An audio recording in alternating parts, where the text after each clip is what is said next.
Time now for a look at the mayor's chair. Once a week, we check in with local mayors to see what's happening in their community and some of the situations they're dealing with. Joining us tonight in the mayor's chair is Dave Plourde from Kapuskasing. Mayor Plourde, welcome. Thanks, Ian. Let's start with the recent news involving cap paper. Now, I got to tell you, we've chatted about this before. I've been following forestry for some time, and some of the recent effects we've seen to the industry, mills closing, uncertainty, and that protest or rally Kapuskasing had really seemed to put the issue on the map. Your thoughts? Well, you're correct. I'm fortunate to live in the area that I live in. We're surrounded with forest, and we've been managing this forest for over 100 years. I mean, we call it our garden. And so, you know, we happen to live in the best area to cultivate that forest and produces the best lumber in the world, quite frankly. So it's really important that we continue down the road of producing lumber, and cap paper fits right in there, because you cannot cut the lumber required to build all the homes required unless you have somewhere to send your byproducts, which is the chips and the sawdust that come from the sawing of those logs.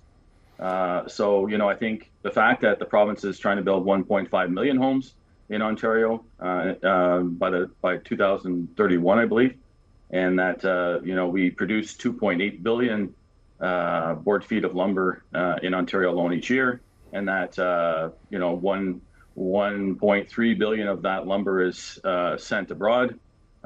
Just doesn't leave us very much to build homes locally. So I think it's very important that these sawmills keep sawing, and that the mills keep producing what we need and keep humming. Now, you have a seat at the table. Does this get Kapuskasing and cap paper, this commitment from the levels of government, out of the danger zone per se, or what do you think needs to happen?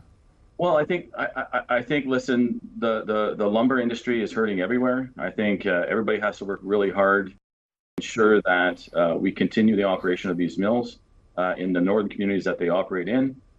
We see that there's great announcements in mining around the Ring of Fire that, by the way, are going to require homes to be built in Northern Ontario to house the people that are going to work in these mines.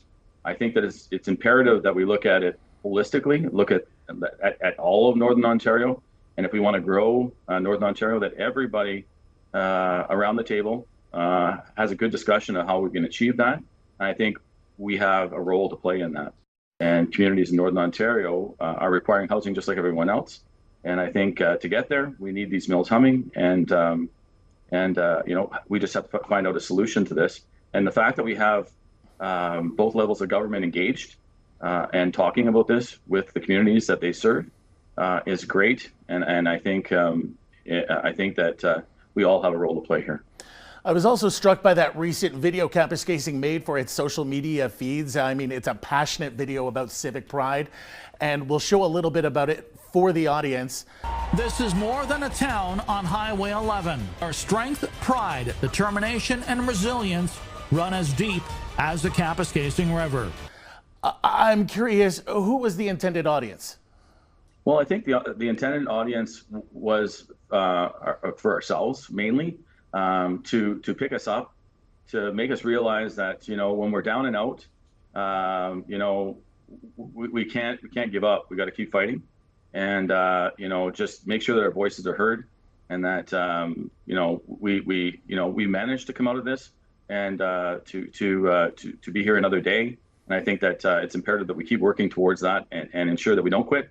And I certainly won't, and I know that the people around me won't, and that we just keep on fighting.